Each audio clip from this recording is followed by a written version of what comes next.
가난뱅이 집안에다가 더럽게 흙 파먹는 집안에 귀한 우리 딸을 보낼 순 없지.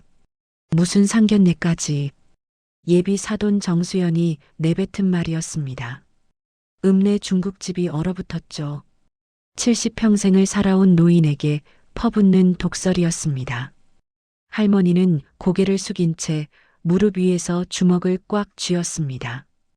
그리고 천천히 자신의 손등을 내려다봤습니다. 흙이 낀 손톱, 굳은 살 박인 손가락을요. 이 자리에 누구도 몰랐습니다. 저 투박한 모습의 의미를요.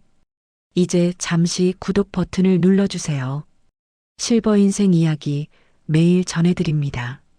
자, 시간을 되돌려 볼까요? 할머니의 하루는 늘 그랬듯 고요했습니다. 충청북도 산골마을. 새벽 5시면 눈을 떴습니다. 고무신을 끌고 고추밭으로 향했죠. 허리를 굽혀 고춧잎을 살피는 손길. 평생 흙과 함께한 농사꾼의 일상이었습니다. 점심때 아들에게서 전화가 왔습니다.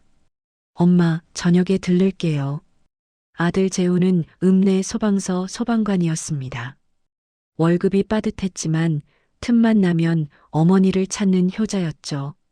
저녁 마루에서 찌개를 나눠 먹는데 아들 얼굴이 환했습니다. 무슨 좋은 일 있니? 엄마, 결혼하고 싶은 사람이 생겼어요.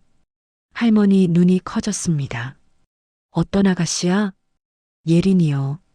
군청 계약직이고 착해요. 사진 속 여자는 예쁘장했습니다. 하지만 눈빛이 차가워 찜찜했습니다. 뭐라 말할 수 없는 거리감 같은 게 느껴졌죠. 부모님은 뭐 하셔? 아버지가 건설업 하셨대요. 언제 데려와 봐라. 조만간 상견례 잡을게요. 재우는 기대에 찬 얼굴이었습니다.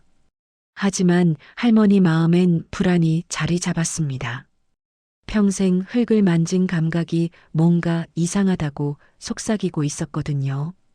그날 밤 할머니는 잠들지 못했습니다.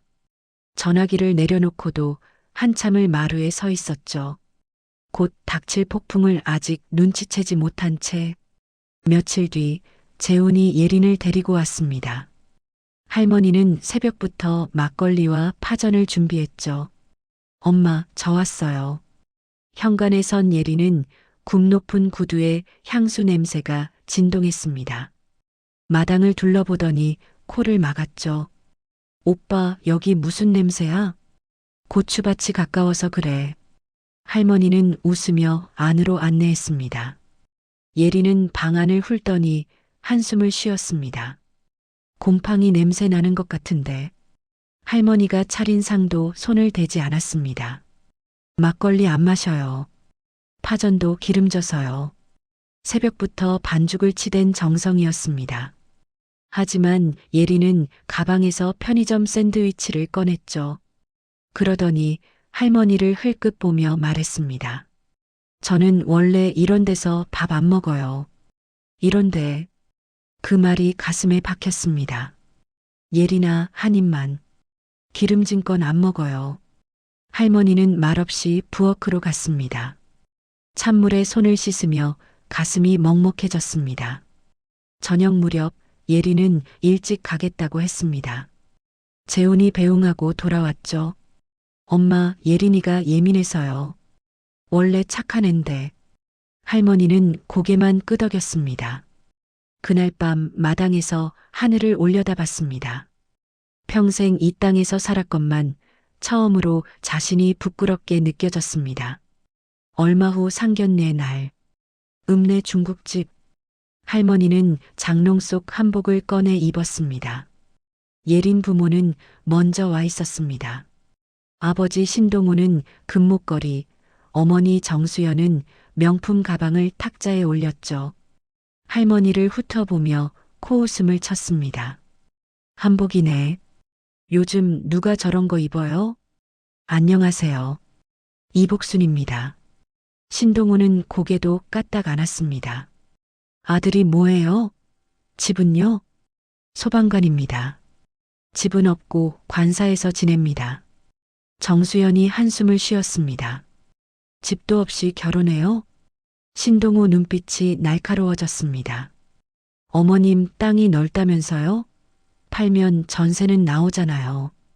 할머니 가슴이 철렁했습니다. 처음 보는 사람이 땅 이야기를 꺼내다니요. 제 땅은 대대로 물려받은 거라 못 팝니다. 정수연이 탁자를 쳤습니다. 그리고 이어진 그 말. 더럽게 흙 파던 손으로 우리 딸 손목 잡게 할 수 없어요. 농사꾼에게 무슨 시집이야, 시집이. 중국집이 얼어붙었습니다. 할머니는 자신의 손을 내려다봤습니다. 주먹을 꽉 쥐었죠. 몇 초간 정적이 흘렀습니다. 재훈의 숟가락이 탁자 위에 떨어졌습니다. 그리고 천천히 일어섰죠. 말씀이 심하십니다. 저희 어머니에게 사과하세요. 사과는 하지 않더군요. 엄마 미안해요. 아들이 팔을 부축하며며 엄마. 그만 일어나세요. 할머니는 말없이 일어났습니다. 등 뒤로 목소리가 따라왔죠. 돈도 없으면 결혼도 없어요. 상견례 이후 예린에게서 연락이 왔습니다. 어머님 죄송해요. 그날 부모님이 심하셨죠? 사과드리러 갈게요. 다음 날 예린이 과일 상자를 들고 왔습니다. 방을 둘러보다 슬쩍 물었죠. 어머님, 요즘 기억력 어떠세요? 깜빡하시는 거 없으세요? 뜬금없는 질문이었습니다. 왜?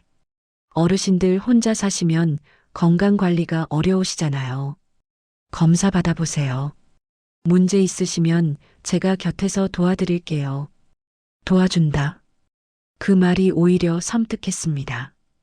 관리하겠다는 뜻으로 들렸거든요. 예린은 병원 명함을 내밀었습니다. 원장님이 아버지 아는 분이에요. 수상했지만 내색하지 않았습니다.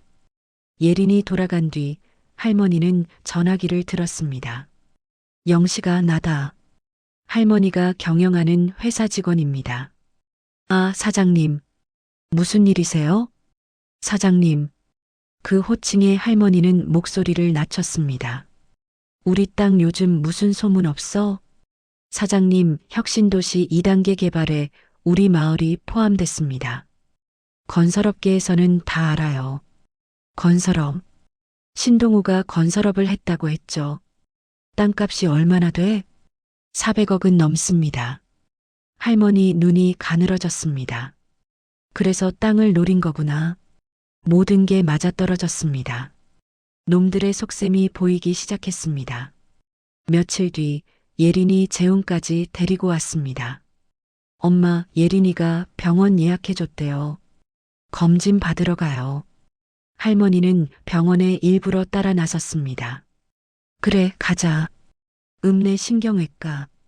원장이 대충 질문을 던졌습니다. 최근에 물건 잃어버린 적 있으세요? 가끔요. 검사다운 검사도 없이 결과가 나왔습니다. 보호자분, 경도 인지장애 치매 초기 소견입니다. 예린이는 놀라며 걱정하는 척했습니다. 오빠, 어머님 혼자 두시면 안 되겠다. 할머니는 속으로 코웃음을 쳤습니다. 예상했던 반응이었죠. 집에 돌아와 세무사에게 전화했습니다. 영씨가 신동우 뒷조사해줘. 사흘 뒤 세무사가 찾아왔습니다. 사장님, 큰일입니다. 신동우 빈껍데기예요. 부도나고 빚이 12억입니다. 며느리는 아버지 빚 갚으려고 혈안입니다. 재훈 씨 신용조회 시도 흔적도 있고요. 서류에 더 충격적인 내용이 있었습니다. 예린이 친구에게 보낸 메시지. 시어머니 치매 판정 받으면 후견인 내가 맡아. 땅 팔고 이혼하면 돼. 할머니는 서류를 내려놓았습니다. 그리고 창밖을 바라봤죠. 차가운 결심이 섰습니다. 이제 내 차례다. 좋아. 이제는 내 놈들이 어떻게 하는지 봐야겠다. 할머니는 함정을 준비했습니다. 신동호에게 연락했죠. 사돈, 땅 파는 거 상의하고 싶어요. 농협 회의실에서 만나요. 신동호는 덥석 물었습니다. 내일 갑니다. 다음 날 농협 회의실. 신동우, 정수연, 예린이가 일찍 와 있었습니다. 그런데 분위기가 이상했습니다. 상석에 세무사가 앉아 있고 양복 입은 남자들이 서류를 펼쳐 놓았죠. 뭐야, 이 사람들은? 그때 문이 열렸습니다. 할머니가 들어왔습니다. 고무신 대신 구두, 작업복 대신 감색 정장. 전혀 다른 사람이었죠. 세무사가 벌떡 일어났습니다. 사장님 오셨습니까? 사장님? 회의실 공기가 바뀌었습니다. 세 사람 얼굴이 일그러졌죠. 할머니는 상석에 앉아 서류를 펼쳤습니다. 이게 뭔지 아세요?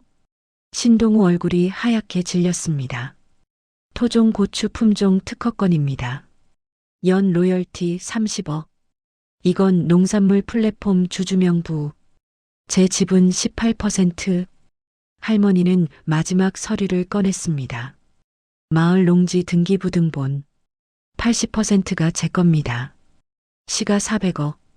정수연이 의자에 주저앉았습니다. 말도 안 돼.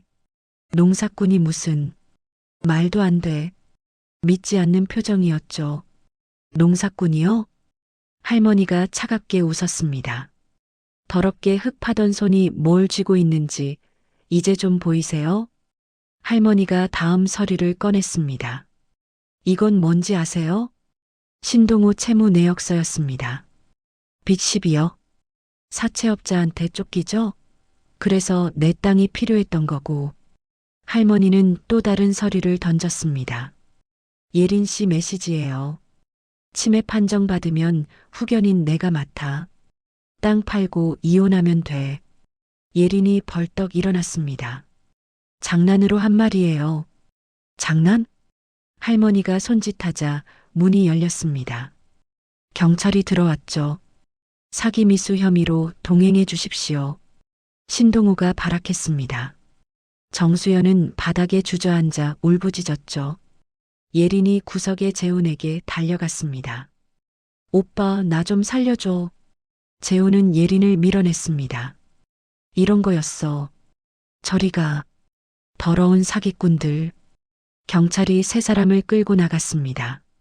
재훈이 할머니 앞에 무릎을 꿇었습니다. 엄마, 죄송해요. 제가 저 사람들이 이럴 줄은 정말. 할머니는 아들을 일으켰습니다.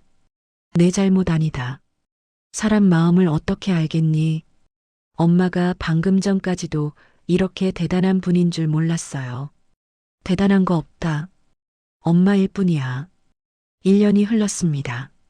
신동우 일가는 징역형을 선고받았습니다. 법정에서 울부짖던 모습은 금세 잊혔죠. 재훈은 다시 일상으로 돌아왔습니다. 그러던 어느 날 마을에 이동 도서관이 멈춰 섰습니다. 안녕하세요, 할머니. 새 책 들어왔어요. 한소율. 읍내 도서관 사서였습니다. 고맙다. 들어와서 밥 먹고 가. 소율은 된장찌개를 맛있게 먹었습니다. 파전도 남기지 않았죠. 할머니, 진짜 맛있어요. 감사해요. 재훈이 그날 집에 왔습니다. 마루에서 밥 먹는 소율을 보고 멈칫했죠. 누구세요? 이동도서관 사서예요. 소율은 수줍게 웃었습니다. 예린과는 달랐습니다. 눈에 계산이 없었거든요. 몇 달 뒤 재훈이 말했습니다. 엄마, 소율 씨랑 만나요. 우리 집 사정은 몰라요. 그래서 그냥 저를 좋아해줘요. 그게 진짜다. 결혼식 날, 소율은 직접 만든 액자를 건넸습니다. 할머니, 감사해요. 재훈 씨 키워주셔서. 할머니 눈에 눈물이 고였습니다. 이게 진짜 며느리지. 할머니는 재훈 장학재단을 설립했습니다. 시골 청년들의 꿈을 돕기 위해서죠. 흙 파던 손이 이제는 씨앗을 뿌리고 있습니다. 사람을 키우는 씨앗을요. 노후사연 감동 이야기는 여기까지예요. 감사합니다.